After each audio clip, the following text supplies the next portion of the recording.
घाट पर आता था। उसके पास दौलत की कमी नहीं थी, पर दिल वीरान था।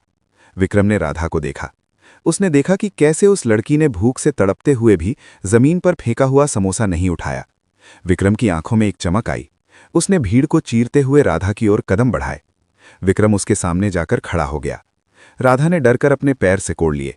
उसे लगा शायद ये भी कोई ताना मारने आया है या पुलिस वाला है जो उसे यहां से भगा देगा। विक्रम ने अपनी जेब से पैसे नहीं निकाले। वो घुटनों के बल बैठा और बेहद नर्म आवाज में पूछा, भूख लगी है? राधा ने कोई जवाब नहीं दिया, बस अपनी बड़ी बड़ी डरी हुई आंखों से उसे देखती रही। विक्रम ने फिर कहा, मैं तुम्हें खाना खिला सकता हूं, लेकिन एक शर्त है। राधा का दिल धक से रह गया। शर्त शब्द सुनते ही उसके रोंगटे खड़े हो गए। गरीबों की दुनिया में शर्तों का मतलब अक्सर जिस्म का सौदा होता है। उसने गुस्से और डर से अपनी मुट्ठी बांध ली। विक्रम शायद उसके मन का डर पड़ गया। उसने तुरंत हाथ जोड़ते हुए कहा, गलत मत समझना, मेरी शर्त यह है कि मैं मुफ्त में खाना नहीं दूंगा। तुम्हें मेरे साथ चलना होगा, मेरे रेस्टोरेंट में काम करना होगा। बदले में खाना भी मिलेगा, छत भी और इज्जत के पैसे भी। भीख मांग कर पेट भरोगी या मेहनत करके सर उठाओगी, फैसला तुम्हारा है। राधा सन्न रह गई। आज तक लोगों ने उसे सिक्के दिए थे, गालियां दी थीं, हिकारत दी थी, लेकिन किसी ने उसे काम या इज्जत का ऑफर नहीं दिया था। उसके मन में द्वंद्व चल रहा था। क्या भरोसा करूं? ये अनजान आदमी कौन है? कहीं ये कोई चाल तो नहीं? लेकिन फिर उसने विक्रम की आंखों में देखा। वहां हवस नहीं थी, दया भी नहीं थी। वहां सिर्फ भरोसा था, एक बराबरी का भाव था। राधा ने कांपते हुए होठों से कहा, मुझे काम नहीं आता साहब। विक्रम मुस्कुराया, एक ऐसी मुस्कान जिसने राधा के अंदर के डर को पिघला दिया। कोई मां के पेट से सीखकर नहीं आता। नीयत साफ हो तो पत्थर भी कारीगरी सीख लेता है। चलो। राधा उठी, उसके पैर लड़खड़ा रहे थे।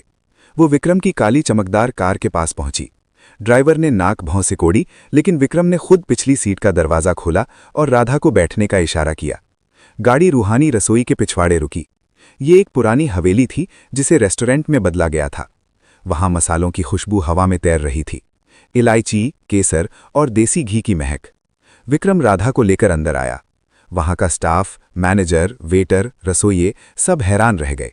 मैनेजर ने धीरे से कहा, सर, ये तो भिखारिन है, इसे आप किचन में लाएंगे? ग्राहक क्या सोचेंगे?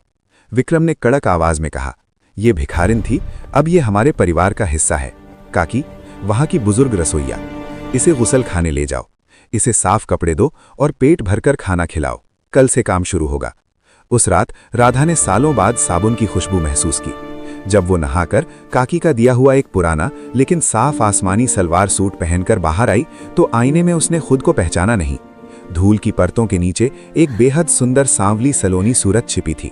उसकी आंखें जो अब तक बुझी हुई थीं, अब दिए की तरह चमक रही थीं। काकी ने उसे दाल, चावल और गर्म रोटियां दी। राधा ने पहला निवाला मुंह में डाला और उसकी आंखों से झरझर आंसू बह निकले।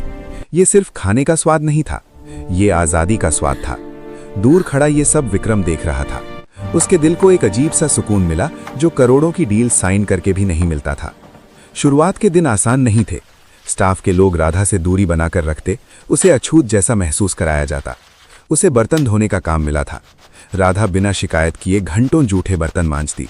उसके हाथ कट जाते, कमर दुखती, लेकिन वो उफ तक नहीं करती, क्योंकि वो जानती थी कि बाहर की दुनिया की जलालत से ये दर्द कहीं बेहतर है।